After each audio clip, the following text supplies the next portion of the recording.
Try to get a feel for the areas you visit and the local property values. You'll soon see what influences prices, quite apart from the size and condition of the house or flat.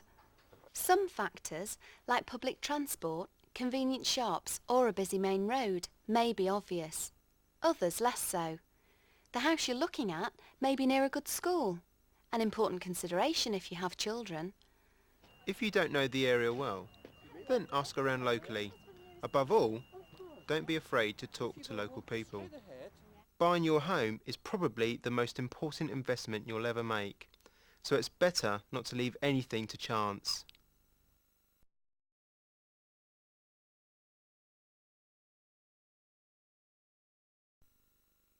When you're looking for a home, the first things to think about are how much you can afford and where you want to live. You should also consider the type of home you're interested in. When you're ready, visit the local estate agents, look at what's available and arrange appointments to view the properties you like the look of. Finally, when you do see a home you like, make sure you know what to look out for and what questions to ask when you're viewing it.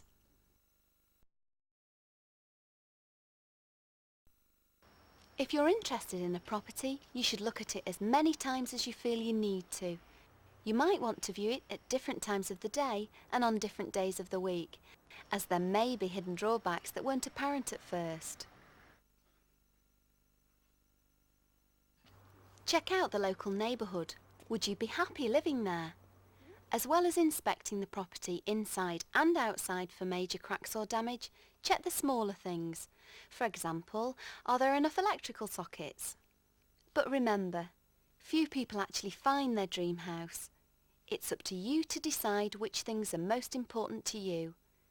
We can provide you with a checklist of things to look out for and questions to ask when house hunting. By the way, if you have children, you may find it better to ask someone to look after them while you're viewing houses. You'll probably find it easier to concentrate on the matter in hand when you don't have to worry about what they're up to.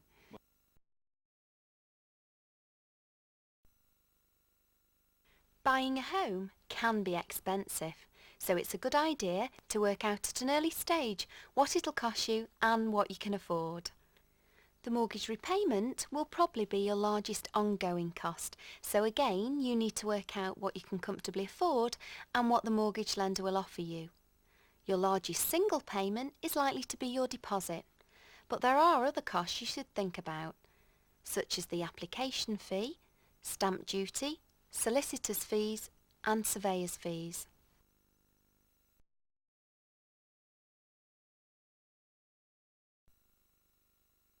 Once you have an idea of what you can borrow and what you can realistically afford, you should talk to us about which type of mortgage is best for you and how much it'll cost.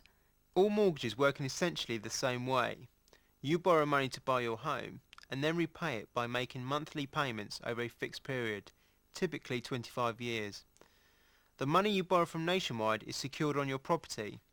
This means that if you can't keep up with repayments, we are legally entitled to repossess it. There are a number of alternatives to choose from. Do you want a repayment or an investment mortgage, a fixed or variable interest rate? The next few pages should give you a brief idea of how each of these types of mortgages work. Mortgages can be very complicated though, and to get a clear idea of what's best for you, come and talk to one of our financial advisors. They'll also talk through life assurance with you and other types of cover you may wish to consider. Although we may lend you most of the money you need to buy your home, we will ask you to put in a certain amount yourself. This is called the deposit. There are very good reasons for putting down as large a deposit as possible. Not only will your monthly repayments be lower because you've borrowed less, but you may also qualify for bigger discounts on your interest rates. Mortgage payment cover, should you require it, and your payments to the scheme for maximum advances will also cost less. But don't worry, we can explain these in more detail when you make an appointment. It's a good idea to put down a large deposit, but we wouldn't recommend you put everything you've saved into your new home. There may be unexpected expenses after moving in, so it does make sense to keep a little in reserve just in case. If you're thinking about saving for your deposit, we can recommend a savings account that suits you best.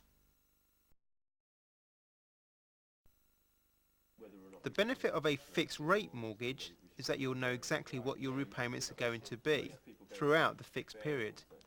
In the all-important early years of setting up a new home, this can be a real benefit because it makes financial planning so much easier. With a variable rate, if interest rates go up, you'll have to pay more for your mortgage.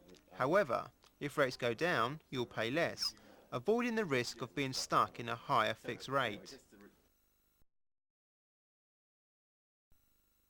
Whatever mortgage you choose with Nationwide, we usually recommend you take out life insurance. This means that if one of you dies, the original mortgage will be paid back in full by the life insurance company. An investment-linked mortgage will almost always have a life insurance policy built in. But if you have a repayment mortgage, you may need a separate policy if you don't already have one.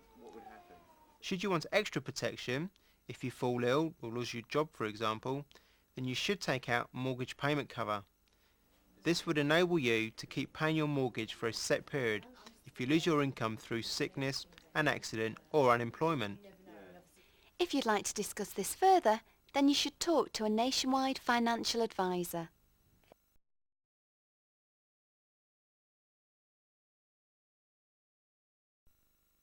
When you're making an offer, remember that the asking price for the property is just that. Most sellers fix a price which is the maximum they dare ask for, so it's worth negotiating. However much you think the property is worth, it's a good idea not to go straight to your absolute limit. This gives you the opportunity to raise your offer. Also, remember to leave something in your budget for any unforeseen expenses involved in buying a home. When making an offer, make sure it's clear that the offer is subject to contract and survey. This means that if problems appear before exchanging contracts, you can pull out without penalty. It can be tempting to make an offer on the first house you see. Generally though, it's better to wait until you've seen other properties. When you're sure you've found the right property, tell the estate agent you want to make an offer. So you'll let them know then? Okay. Okay, fine. Thanks. Bye. Be prepared to act quickly. You may not be the only person interested. There's a number of things you can do beforehand. For example, a mortgage certificate from Nationwide shows the seller you're serious. If you already have money available, that's even better. And if you found a buyer for your own home, then it's worth saying so. This way, the seller knows there's less danger of being caught in a chain.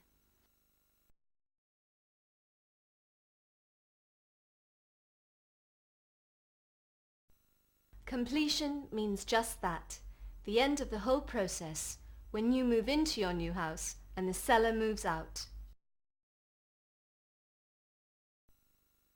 Moving is one of the most hectic parts of buying a home, but definitely one of the most satisfying once it's over. Think about whether you want to use a professional removals company or save money by doing it yourself. You'll need to tell people you're moving and make sure that you've arranged contents insurance. Then there's the day of the move itself. There are a number of things you need to do which we can remind you about.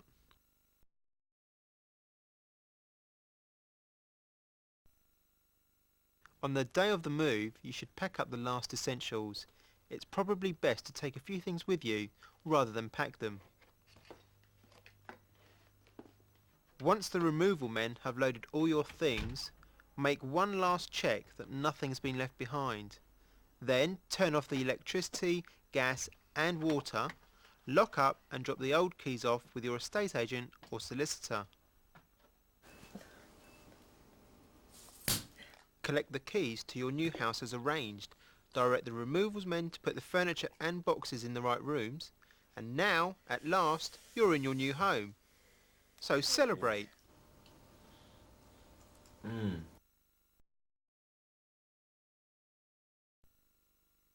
Once you've moved in, you should check carefully that none of your possessions have been damaged or lost. If they have, you may be able to claim on your own or the removal company's insurance policy. Oh, look. If you're moving away from the area, you should register with a new doctor and dentist as soon as possible. You should also check the security and safety of your new home. You may want to think about having the locks changed and fitting smoke alarms. Keep all the documents relating to the move in a safe place. These will include your mortgage, survey, insurance documents and the correspondence with your solicitor.